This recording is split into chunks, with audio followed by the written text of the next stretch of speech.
So Halo 4 is going to be one of the best-selling games for 2012 on the Xbox 360. That and Black Ops 2 are just going to sell an insane amount of copies at the store and online. But it was just confirmed by Microsoft on how if you want to play the multiplayer for Halo 4, you're going to have to do an 8 gig mandatory install on your console. Now, for the most part, if you're a gamer and you've got a lot of games for your 360 and you've got a lot of downloadable content, chances are you've got more than just the standard 4 gig model, the entry-level 360 that does not have a 360. That entry model 360 will not play the multiplayer for Halo 4. You have to have a hard drive. They also said if you want to play the multiplayer and you don't have, say, like a 250 gig or 320 gig hard drive, they said you could also use a thumb drive.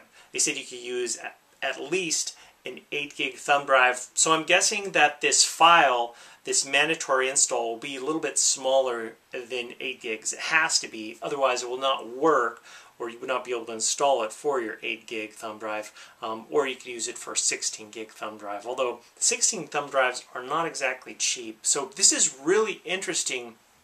The reason I want to talk about this is because when I first got my 360 and I just really started getting gaming, I remember when GTA 4 hit retail, and I remember that just a lot of people were wondering, like, which one's going to do better at retail.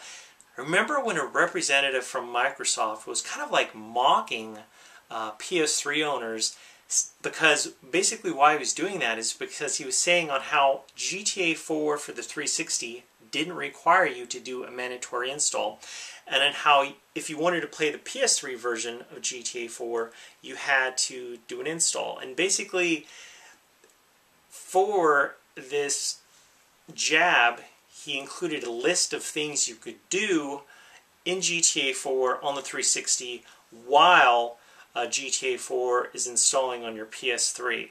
So it's kind of interesting to see the way that things have kind of shifted and turned around. Now, for Microsoft's most important exclusive for 2012, this game, for the multiplayer, you're going to have to do an 8 gig install. Very interesting. I actually use the install feature for a lot of my games on my 360, and it works great. It doesn't work great for all games, but some games, yeah, it really cuts down on the load times.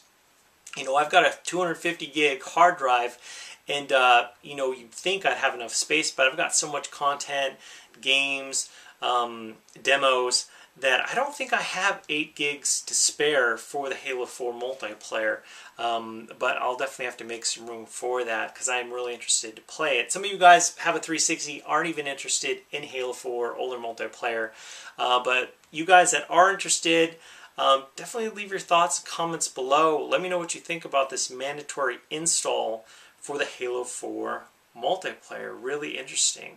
Anyway, guys, thank you so much for watching, and I'll talk to you later.